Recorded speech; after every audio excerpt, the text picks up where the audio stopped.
کچھ ایسے کلمات پتہ لگ جائیں جو دعا کریں تو ایک تقویت ملے. استغفار جو ہے نا صحیح بہت بڑی چیز ہے. استغفار کے بہت سارے کلمات حدیث کے اندر آئے. ایک ہے استغفار رب اغفر لی وتب علی انک انت التواب الغفور.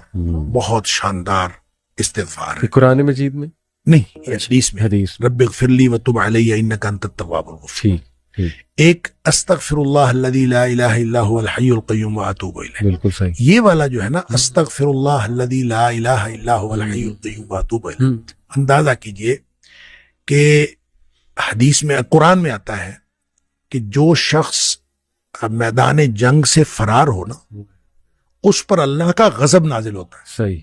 یعنی میدان جنگ سے، میدان جہاد سے جو شخص فرار ہو صحیح. اس پر اللہ کا غضب نازل. صحیح. اس قدر اس نے بڑا جرم کیا.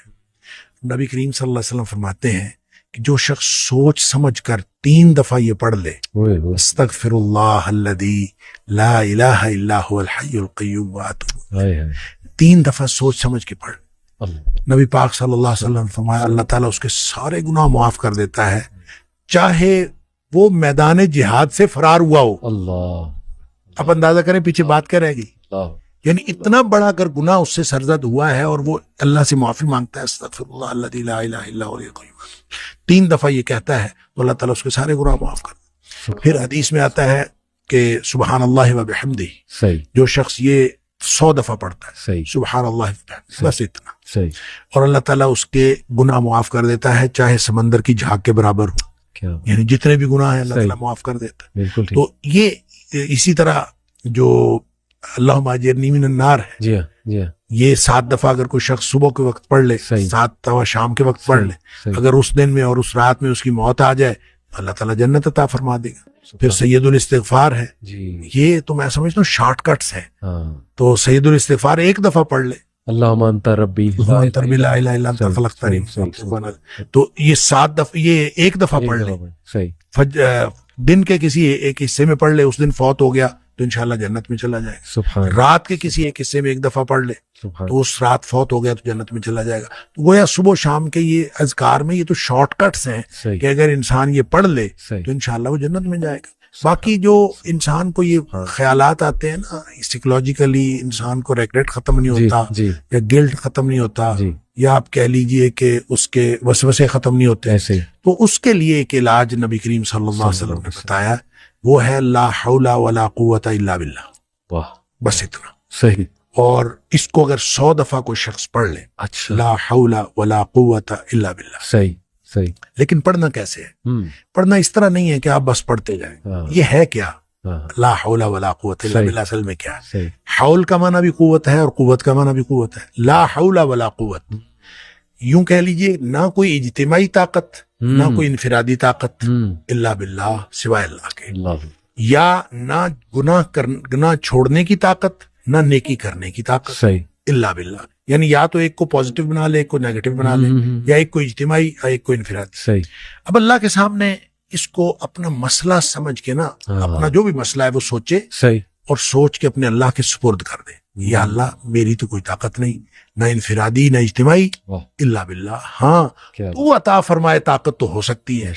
کیوں میں اس کو کہتا ہوں یہ بے بسی کا کلمہ ہے. بے بس آدمی اپنے اللہ کے سامنے بے بسی کا اظہار کرے اس کلمے کے ذریعے. صحیح صحیح.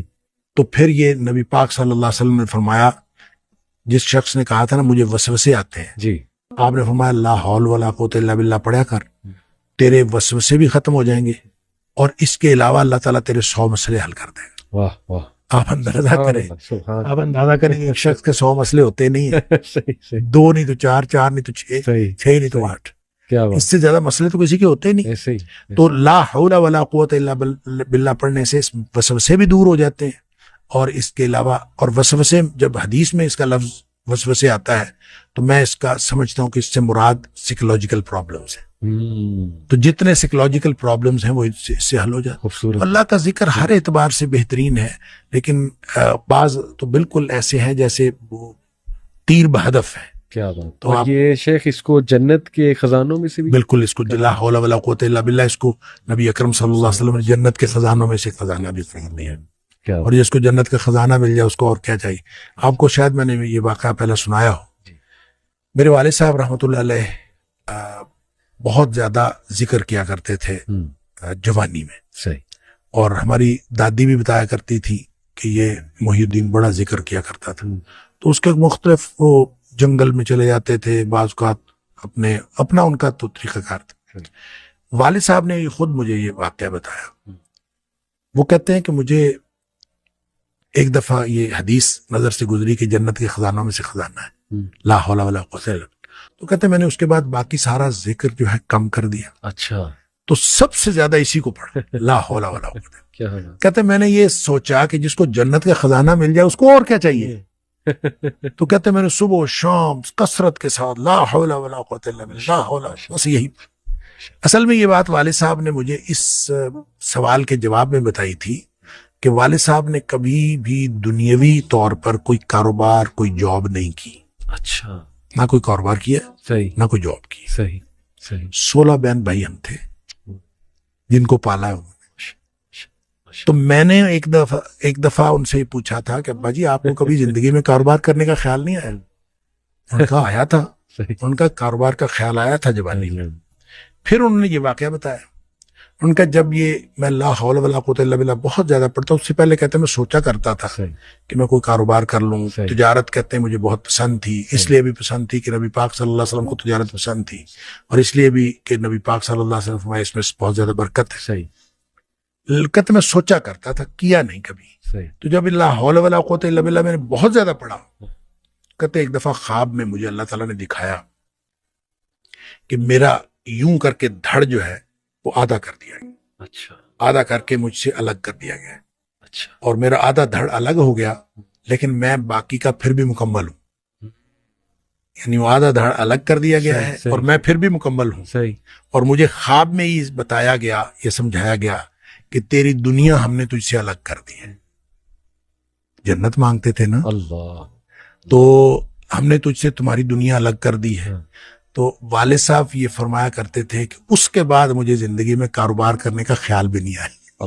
اس سے پہلے خیال آتا تھا، کیا تو پہلے بھی نہیں تھا، اس سے پہلے خیال آتا